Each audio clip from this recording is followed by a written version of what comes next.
Here's something that should shock you. The correlation between income and wealth isn't nearly as strong as you'd expect. There are people earning $80,000 who will retire with more money than people earning $400,000. There are middle-income families with higher net worths than doctors and lawyers. Because wealth isn't built by high income. Wealth is built by high savings rate multiplied by time. And high-income earners, ironically, are some of the worst at saving. They've mastered earning, but they've never learned to keep what they earn. Before we go deeper into this, I need to ask you something. If what I'm about to share challenges everything you thought you knew about building wealth, if it makes you rethink your entire financial strategy, do me a favor, hit that like button and subscribe to the channel. Turn on notifications, because this conversation is going to make a lot of high earners uncomfortable, and you're going to want to revisit this when reality hits. I'm Larry Fink. I've been managing money since 1976, when I showed up on Wall Street in the ugliest brown suit you've ever seen, wearing turquoise jewelry and sporting long hair. I looked absurd, but I was hungry to understand how money really works. Today, I run BlackRock, the largest asset management firm in the world. We manage over $11 trillion for pension funds, endowments, sovereign wealth funds, and millions of individuals trying to build financial security. And in nearly 50 years of doing this, of watching how wealth gets built and destroyed, I've seen a pattern that most people refuse to acknowledge. A pattern that goes against everything our culture teaches about success. A pattern that explains why so many high earners end up financially stressed while modest earners retire with confidence. The pattern is this. Earning a high income creates the illusion of wealth, but it doesn't create actual wealth. What creates wealth is keeping what you earn and investing it systematically over long periods of time. And most high-income earners are terrible at this. Catastrophically terrible. Let me give you some numbers that will make this clear. Let's say you have two people. Person A earns $80,000 a year. Person B earns $400,000 a year. 5 times more income. You'd naturally assume person B will be much wealthier, right? But let's look at what actually happens. Person A lives on $60,000 a year and saves $20,000 annually. That's a 25% savings rate. Person B lives on $350,000 a year and saves $50,000 annually. That's a 12.5% savings rate. Person B saves more in absolute dollars, but as a percentage of income, they're saving half as much. Now, both of them invest their savings in a diversified portfolio that averages 10% annual returns over 30 years. Person A, saving $20,000 per year, ends up with about $3.6 million. Person B, saving $50,000 per year, ends up with about $9 million. Okay, you say, person B still has way more money. But wait, let's factor in lifestyle. Person A has been living on $60,000 a year. They're comfortable. They've built a life around that spending level. In retirement, they need to replace $60,000 annually.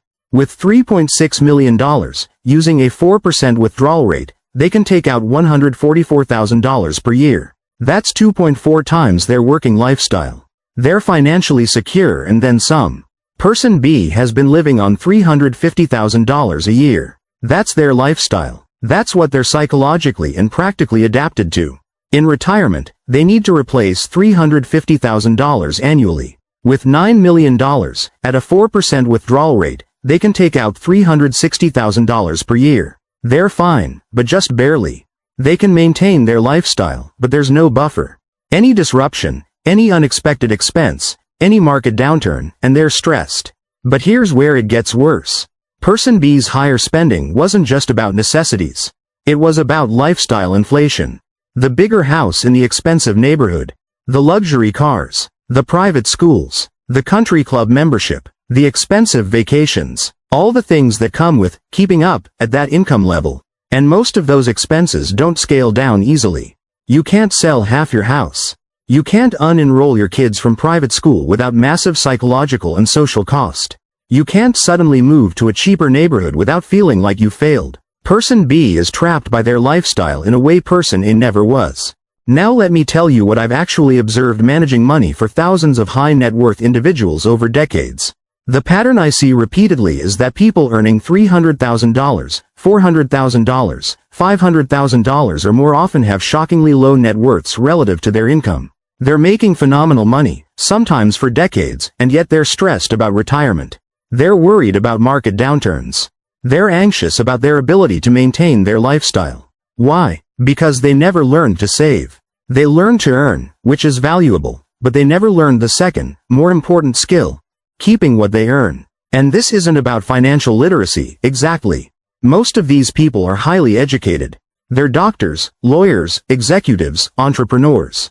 They understand spreadsheets. They could calculate a compound interest formula if they needed to.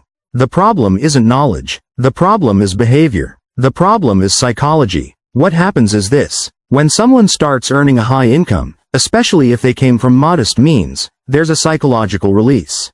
I've made it. I can finally afford things. I can finally live the life I always imagined. And they start spending. They upgrade their home. They buy a nicer car. They take better vacations. They join clubs. They send their kids to private schools. And each of those decisions, in isolation, feels reasonable. I'm earning $400,000 a year. Of course I can afford a $60,000 car. That's only 15% of my income. Of course I can afford a $2 million house. That's only a $10,000 monthly payment. I'm earning $33,000 per month. But what they're not calculating is the cumulative effect. They're not calculating the opportunity cost.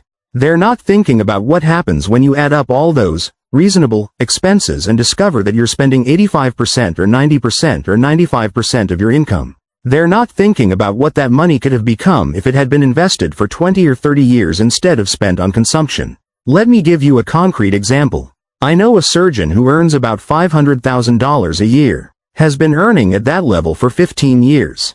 You'd assume this person is wealthy, right? They should have several million dollars in net worth by now. But they don't. They have maybe $800,000 in retirement accounts and about $1.5 million in home equity. Total net worth, $2.3 million at age 50. That sounds like a lot. But this person has earned $7.5 million over 15 years. Where did the other $5.2 million go? Taxes took about $2.5 million. But that still leaves $2.7 million. Where is it? It's gone. Spent. Consumed. The big house. The expensive cars. The private schools. The vacations. The country club. The lifestyle that comes with being a successful surgeon in an affluent community. And now, at 50, looking at retirement in 15 years, this person is worried. Because $3 million isn't enough to sustain a $300,000 per year lifestyle for 30 years of retirement. It's not even close. Meanwhile, I know a teacher earning $65,000 a year who started saving early and consistently, living modestly, driving old cars, renting a small apartment, investing 25% to 30% of income in low-cost index funds.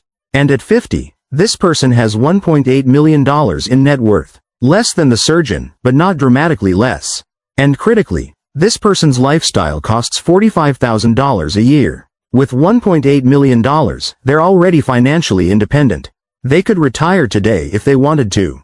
Same age, radically different incomes, but nearly the same net worth, and dramatically different financial security.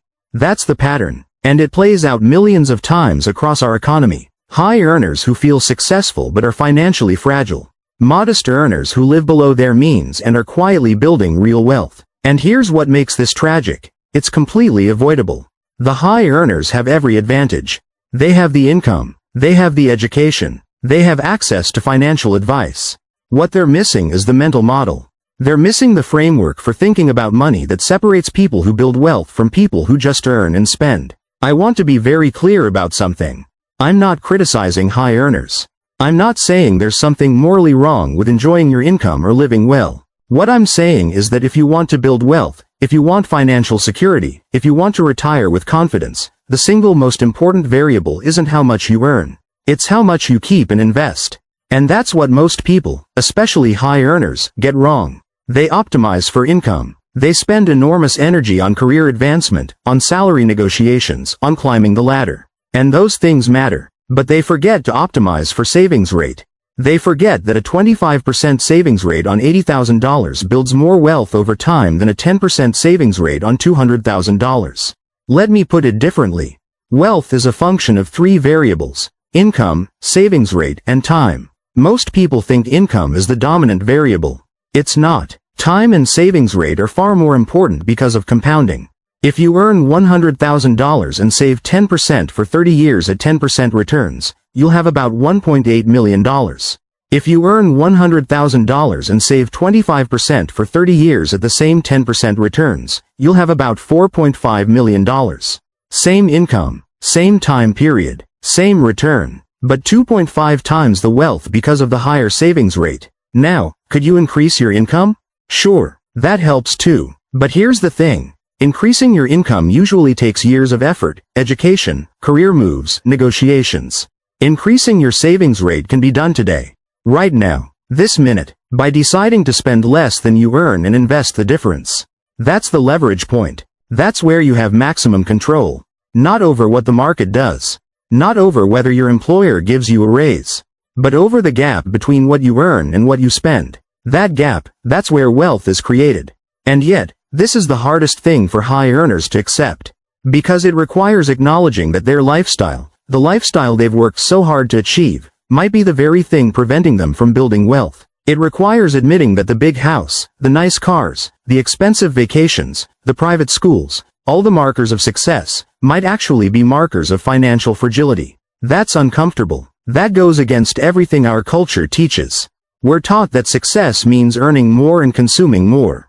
We're taught that if you're making $400,000 a year, you should live like someone making $400,000 a year. We're taught that frugality is something you do when you're poor, not when you're successful. But that's backwards. That's exactly backwards. The time to be most aggressive about saving is when you're earning well. That's when you have the surplus.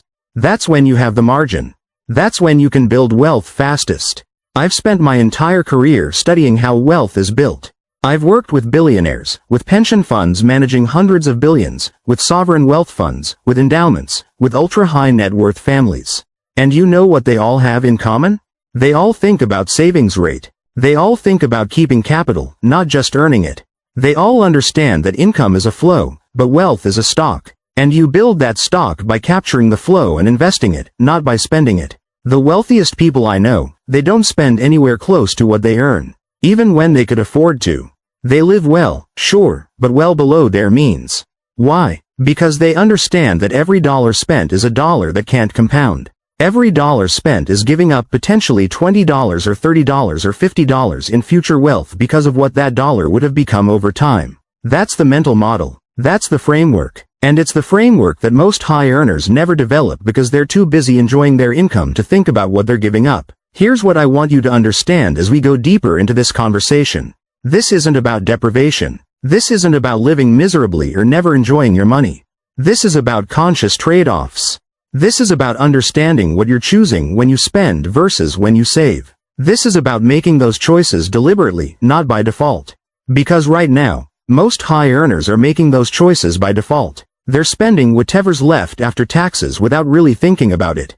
They're upgrading their lifestyle whenever their income increases without asking whether that upgrade is worth the cost in foregone wealth. They're following a script written by consumer culture, by social comparison, by the expectation that successful people live a certain way. And that script is bankrupting them. Not literally, usually, but it's keeping them from building the wealth they could build. It's keeping them from achieving financial independence. It's keeping them trapped in jobs they might not love because they need the income to sustain the lifestyle. It's keeping them stressed about money despite earning phenomenal incomes. That doesn't have to be your story.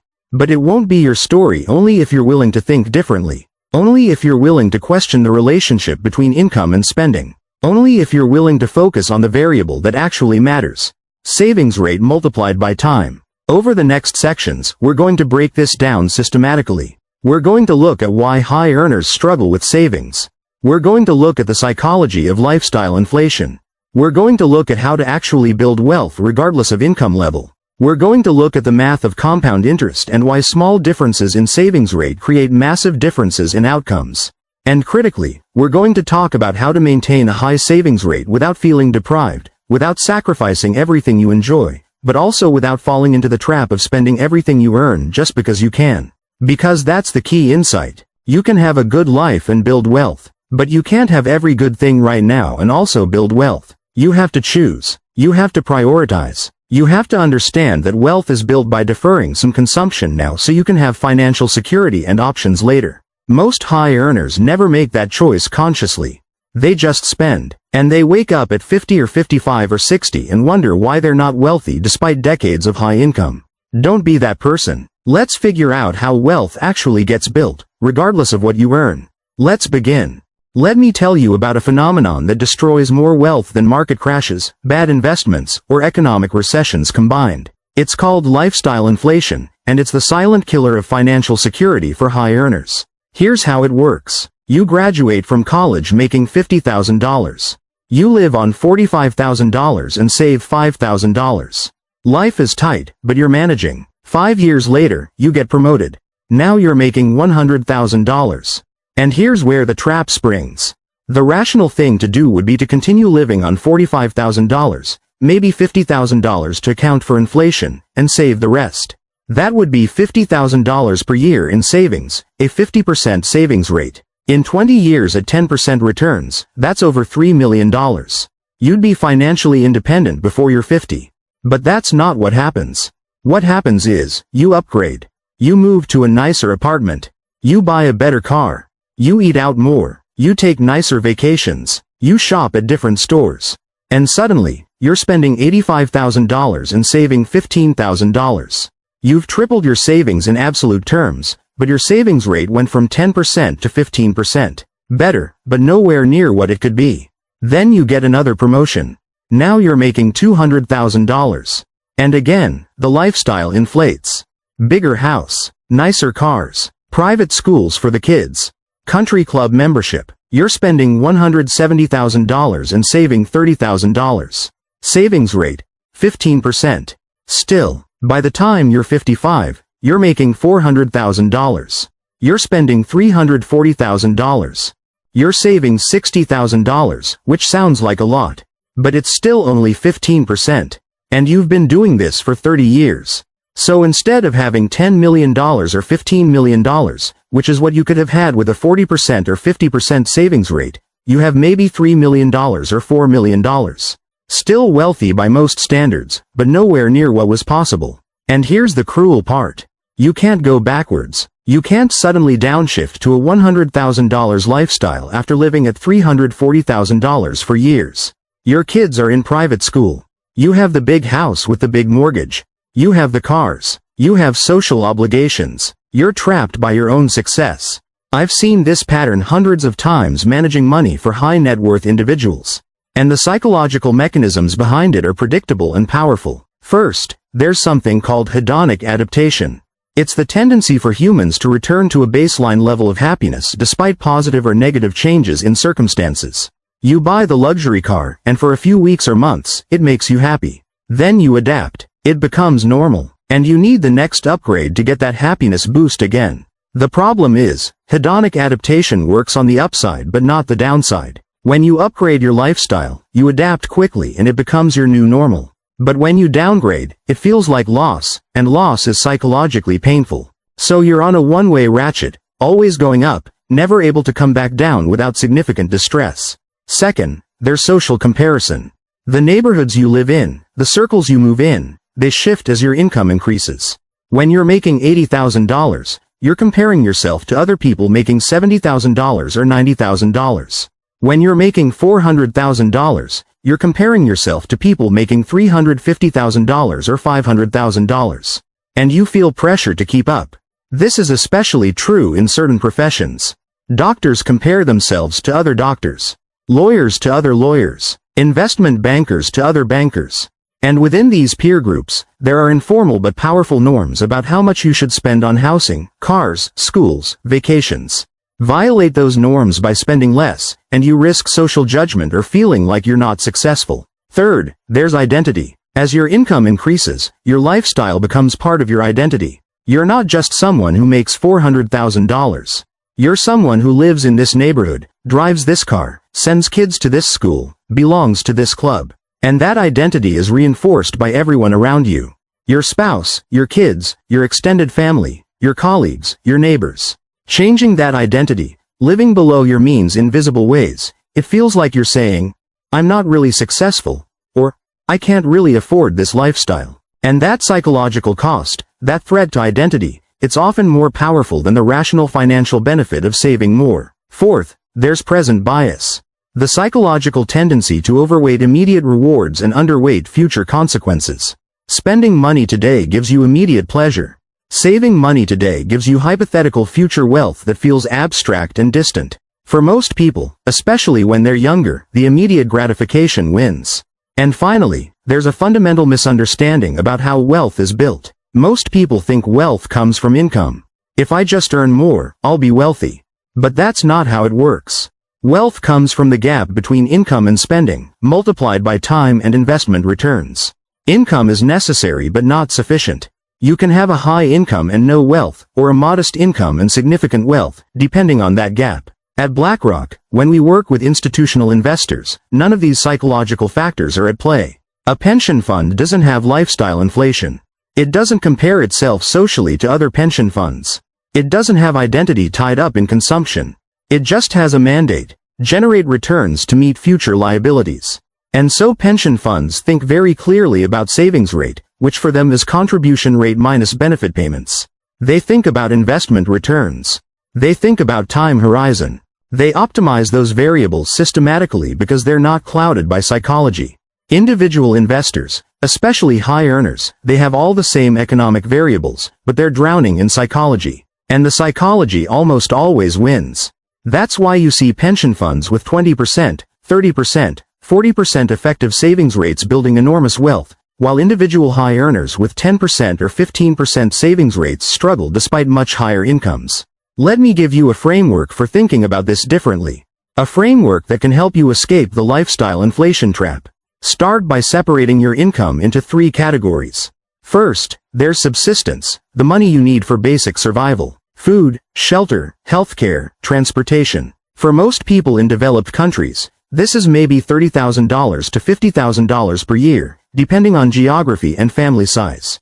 Second, there's lifestyle, the money you spend on things that make life comfortable and enjoyable but aren't strictly necessary. Nicer housing, better food, entertainment, travel, hobbies. This is where most of the variation happens. Some people spend $20,000 a year on lifestyle. Others spend $300,000. Third, there's savings and investment, the money you're keeping for future consumption or for building wealth that can generate income. Now, here's the key insight. Once you're above the subsistence level, the relationship between lifestyle spending and happiness is much weaker than most people think. Research consistently shows that beyond a certain point, roughly $75,000 to $100,000 in annual spending for a household, additional spending doesn't create meaningful increases in life satisfaction or happiness. What does create happiness? Autonomy, security, time with people you care about, meaningful work, freedom from financial stress. And ironically, those things are all enhanced by having high savings and wealth, not by high lifestyle spending. So the rational strategy, the strategy that maximizes long-term well-being, is to find a comfortable lifestyle spending level that's well above subsistence but well below your income, and then hold it there as your income grows. Let the gap between income and lifestyle widen. Channel that gap into savings and investment. But that's the opposite of what most people do. Most people expand lifestyle spending to nearly match income, leaving a small fixed gap for savings. They're optimizing for immediate lifestyle consumption instead of for long-term wealth and security. Let me show you what this looks like in practice with some specific numbers. Let's say you're 30 years old and earning $150,000.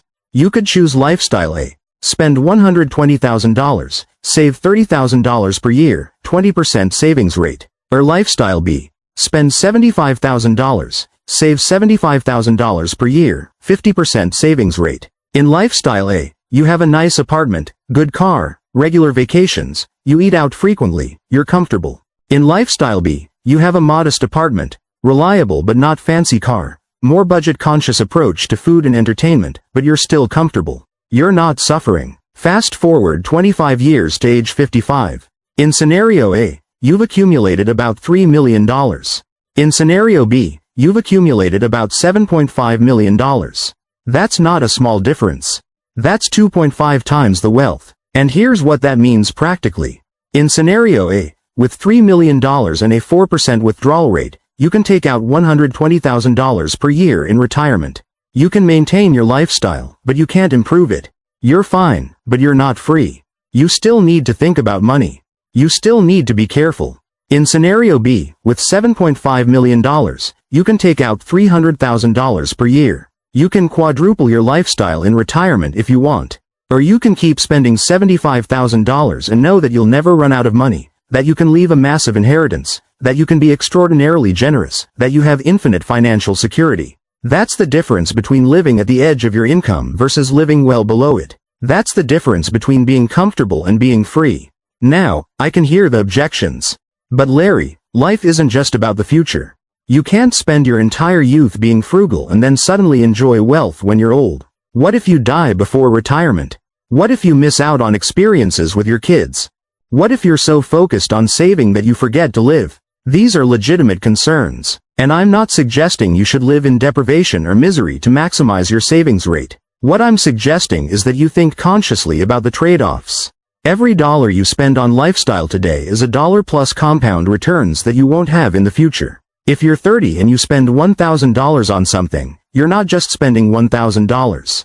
You're spending the $17,000 that $1,000 would become by age 65 at 10% returns. Is that purchase worth $17,000?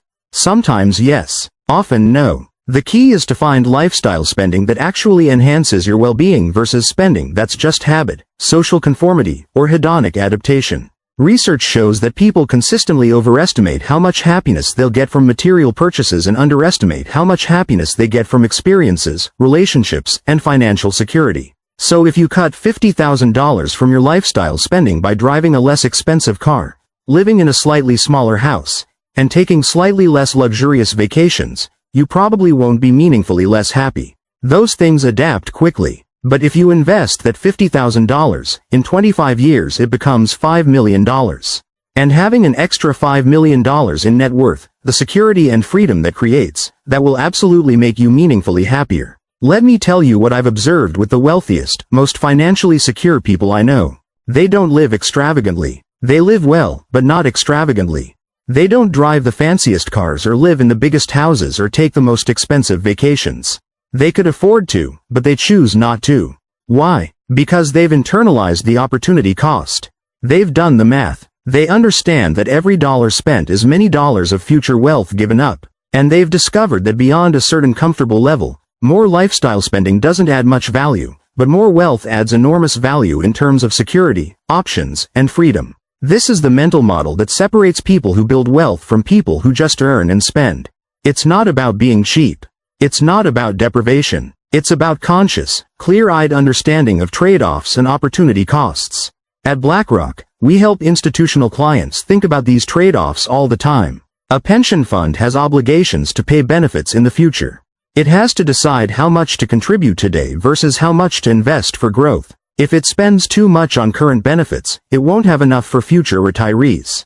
If it's too conservative and doesn't spend anything, current retirees suffer unnecessarily. The solution is to find the optimal balance.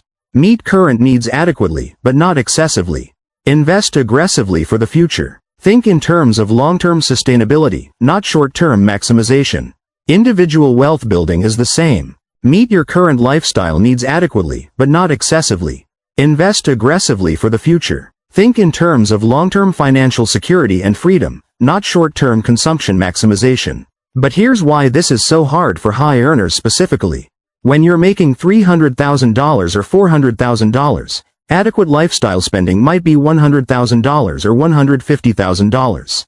That still leaves $150,000 to $250,000 for savings. But it feels like you're depriving yourself. You're making all this money, and you're living like someone making a third of what you earn. Your peers, other people earning similar amounts, they're spending most of it. They have the fancy cars, the big houses, the expensive schools, the luxury vacations. And you don't. You're driving a 5-year-old car and living in a modest house and flying economy and sending your kids to public school. And it feels like you're not successful, even though financially, you're crushing it. This is the psychological battle. And most high earners lose this battle. They choose short-term social validation and lifestyle consumption over long-term wealth and financial security. Not because they're dumb. Not because they don't understand compound interest, but because the psychological pressure is enormous and the payoff from saving is distant and abstract while the payoff from spending is immediate and concrete. So how do you win this battle? How do you maintain a high savings rate when you're earning a high income and everyone around you is spending? First, you automate. You take the savings off the top before you see the money. You set up your paycheck so that a fixed percentage goes directly into investment accounts. You never let that money hit your checking account where you might be tempted to spend it. Second, you focus on the gap, not the absolute amount. Don't think, I'm saving $60,000 per year, that's great. Think, I'm saving 15% of my income, that's mediocre. Always think in percentages. Always focus on the savings rate, not the dollar amount. Third, you find a reference group that reinforces your values. Don't compare yourself to big spenders. Compare yourself to people who prioritize financial independence. Join communities, online or in person, of people who think about wealth building the way you do. Get your social validation from high savings rates, not from high spending. Fourth, you make it visible. Track your net worth monthly. Watch it grow. Celebrate milestones. Make the long-term payoff more concrete and more immediate psychologically by tracking progress closely. Fifth, you tie your savings to specific goals. Not just, I'm saving for retirement, which is abstract, but I'm saving to achieve financial independence by age 50, or I'm saving to have $5 million in net worth, or I'm saving so I never have to worry about money again. Make it concrete. Make it motivating. And finally, you accept that you're going to be different. You're going to live differently than your peers. You're going to make different choices. And that's okay. Actually, it's better than okay. It's the price of financial freedom. Let me close this section with a story. I know two doctors who graduated from the same medical school, went into the same specialty, and have had similar career trajectories. Both now earn about $450,000 per year. Dr. A spends $380,000 per year. Big house, luxury cars, private school, country club, expensive vacations. Net worth at age 52, $2.8 million. Stressed about retirement, worried about whether they can maintain their lifestyle. Dr. B spends $150,000 per year. Nice but modest house, reliable cars, public school, normal vacations, focuses spending on what actually matters to their family. Net worth at age 52, $8.5 million. Already financially independent, could retire tomorrow if they wanted to. Same income, same education, same profession, 3 times the wealth. Why? Savings rate. One saved 15%, the other saved 65%. That's the difference. That's what I want you to understand. Income matters, but savings rate matters more. And for high earners, savings rate is entirely within your control if you're willing to think differently than your peers. Let's talk about how to make that practical. Let me give you the framework that changes everything. The framework that separates people who build real wealth from people who just earn good money and wonder where it all went. It's built on 5 mental models. These aren't tactics. These aren't tips. These are fundamental ways of thinking about the relationship between income, spending, and wealth that will shape every financial decision you make for the rest of your life. Mental model number 1. Wealth is the gap between income and spending, multiplied by time and returns. Not income alone. The gap. Most people focus obsessively on the income side of this equation. They work harder to get promoted, to increase their salary, to earn more. And that's fine. But they completely ignore the spending side. Or worse, they let spending automatically rise to match income, which means the gap stays small no matter how much they earn. The breakthrough comes when you realize that you have far more control over spending than over income. Increasing your income usually requires years of effort, education, career moves, negotiations, luck. Decreasing your spending can be done today.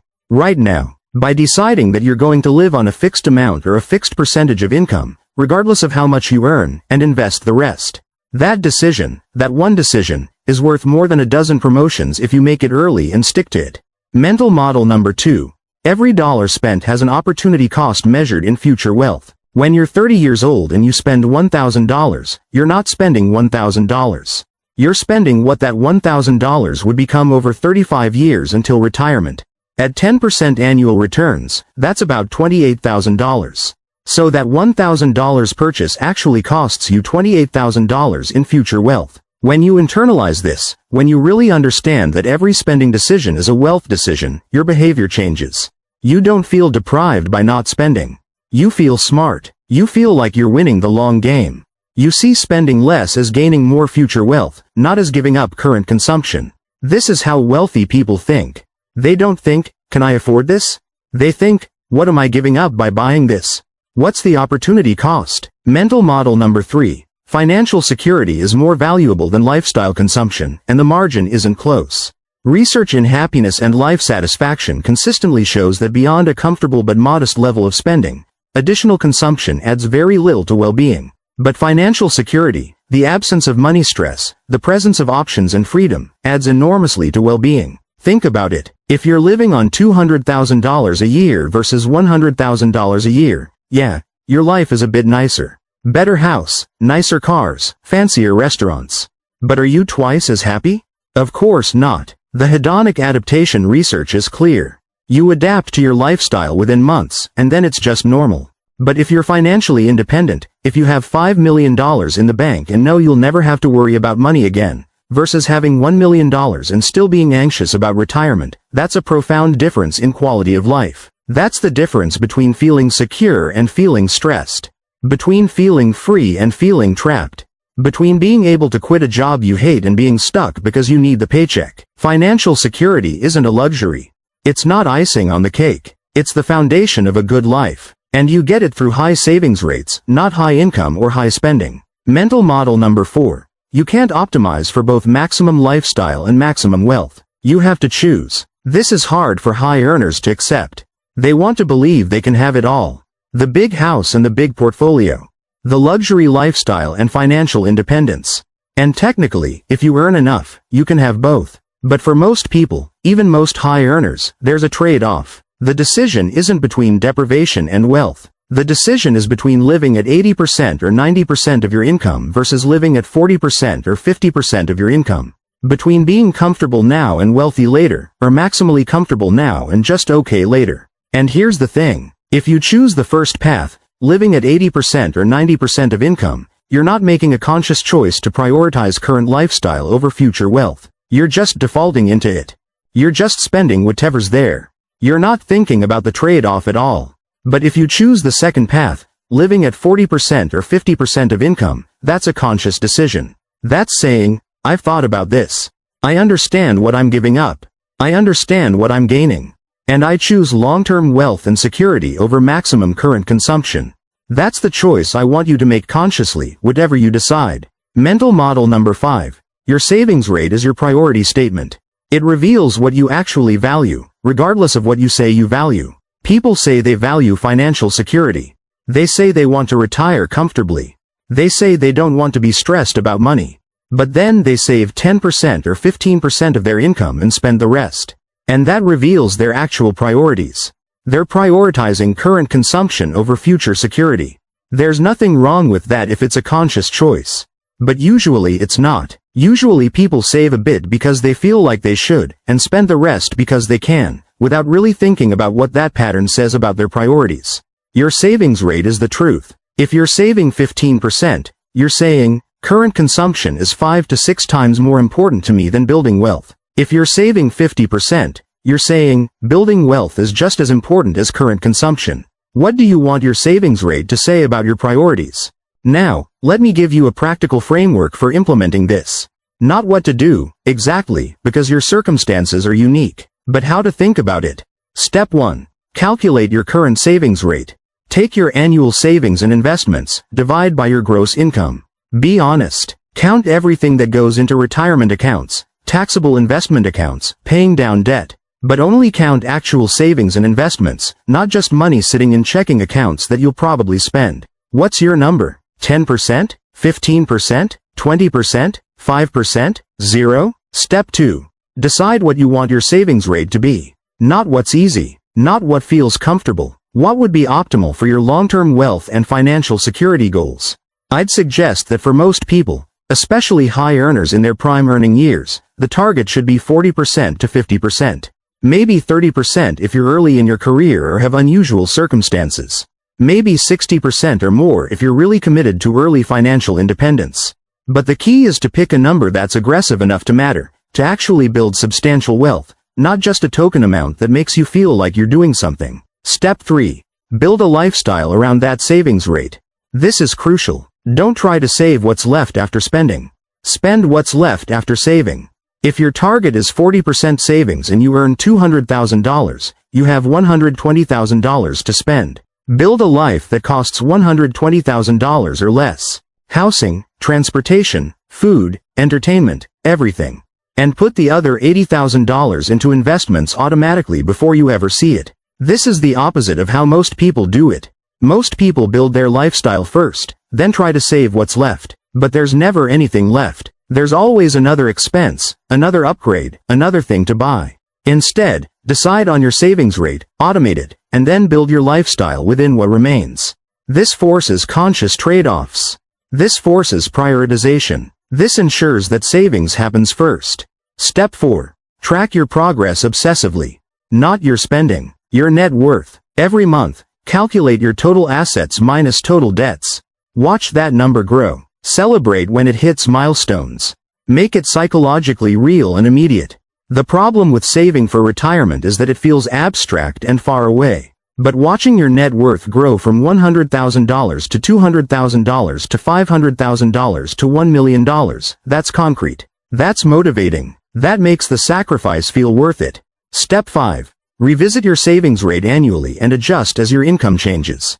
If you get a raise or promotion, don't let lifestyle inflation eat it all. Instead, put at least 50% to 75% of any income increase directly into savings. Let your spending rise a bit to enjoy the fruits of your success, but keep most of the increase for building wealth. This is how you maintain or even increase your savings rate over time despite the natural pressure toward lifestyle inflation. Step 6. Find your community. Connect with people who think about money the way you do. If all your friends are high spenders, you're going to feel pressure to spend. If your peers prioritize lifestyle over savings, you're going to absorb that priority. But if you can find even a few people who are focused on high savings rates and financial independence, who celebrate net worth growth rather than consumption, that social support will make everything easier. There are online communities dedicated to this. Financial independence forums, high savings rate groups. Connect with them. Get your validation there instead of from lifestyle consumption. Now, I want to address the fear that I know some of you are feeling. The fear that if you follow this path, if you save aggressively and live modestly, you're going to miss out. You're going to be unhappy. You're going to look back and regret not enjoying your money while you were young. Let me tell you what I've actually observed over decades of working with people at every level of wealth. The people who have regrets aren't the people who saved too much. I've never met someone who said, "I wish I'd saved less and spent more in my 30s. Never. But I've met hundreds of people who said, "I wish I'd saved more. I wish I'd been smarter about money. I wish I hadn't spent so much on things that didn't matter. I wish I'd understood compound interest earlier." The regret goes in one direction. People regret not saving enough. They don't regret saving too much. And here's why. When you're young and you're spending money, it feels good in the moment. But a few months later, you've adapted. The new car is just a car. The fancy vacation is just a memory.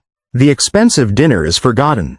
All that's left is a slightly smaller net worth than you could have had. But when you're 50 or 55 or 60 and you have financial independence, when you have enough wealth that money is no longer a source of stress, when you have options and freedom and security, that feeling doesn't fade. That feeling compounds. Every year you're financially independent is better than the last because you're further from ever having to worry about money again. So the sacrifice isn't really a sacrifice.